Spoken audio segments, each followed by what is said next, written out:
Did you have absolutely. any classes that like really changed the way you look at the world? Huh. Um, I feel like some of those third year psych courses were um, fairly big for me.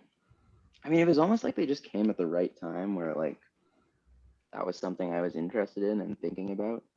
And then like to hear it every day for however long, like gone over like that, I was like, but it always felt somehow like self-initiated, like because you could show up to a class and they could like teach the exact same class, but if I wasn't there to like be interested in those ideas, and then like pursue them after that, then it just wouldn't be as like, you know what I mean? It's a great point. Um, I guess like drugs and behavior was one of them, but again, like I like, had read that Michael Pollan book like the summer before then, and like was something I was thinking about. Um, but then to have it, put to me like that was like, okay, yeah, it was like that is um, super cool, super big idea, like bigger than itself. Yeah. Um, I don't know. What do we? Well, that drugs and behavior class was one of them, for sure.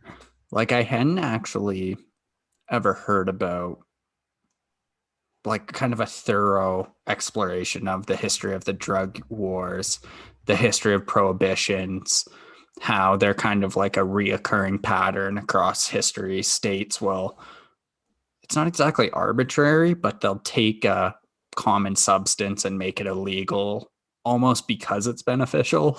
So Yeah, oftentimes, yeah, the idea that, yeah, states have used it to, discriminate against certain populations, and how hypocritical we are in our society where we'll have a synthetic version of a drug that is prescribed commonly, but then the natural derivative of that drug, like opioids, come to mind.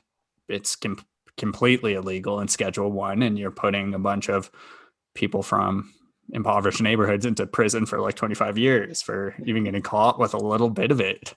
yeah. And just those observations are really like, yeah, those changed the way I look at the world. Another one was an economics course. It was called Austrian Economics, and that's a Mm, school of economics that talks about, where money comes from and how banks essentially facilitate the money supply, and how through this facilitation of the money supply, there's almost like unfairness built into the system. Governments and banks can print money. The people that get their hands on the printed money first get wealthy from it because the money hasn't been distributed. And so there hasn't been any inflation. And so as the money gets distributed across the society, inflation takes place. There's more dollars. So each dollar's worth less and less as it circulates. And yeah, there's kind of like this intrinsic, like, I don't know what it is. It's like governments can almost like steal from their citizens by printing dollars, right? mm, By devaluing currency to mm, reach their means. And it's yeah. completely unfair if you're not one of the lucky bankers or the asset holders or whoever benefits first.